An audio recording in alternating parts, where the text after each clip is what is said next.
Bersama dengan istrinya, Rusdi Tahar, seorang anggota DPRD Provinsi Sumatera Selatan mengadukan FF, seorang pimpinan agen travel umroh yang telah menipunya. Menurut korban, awalnya ia berniat pergi umroh dengan istrinya dengan memberikan uang pembayaran kepada agen travel tersebut sebesar 74 juta rupiah. Korban sendiri mendaftar di agen travel umroh tersebut karena ajakan temannya.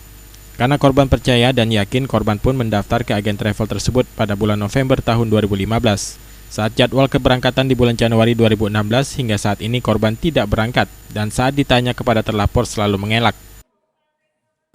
Jadi memang kita paham apa itu persoalannya, tapi ada persoalan teknis yang menunda sehingga memang kita belum bisa berangkat. Kakak dengan pelaku tuh sebenarnya kenal atau gimana? Kenal kawan. Oh, kawan kakak itu. Kenapa gitu terbalik? Karena memang kita pengen bantu dia seperti itu kan. Selain kakak, siapa lagi korban?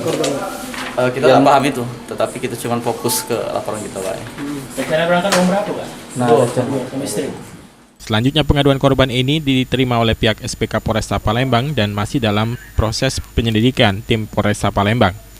Sri Febriandi, PAL TV.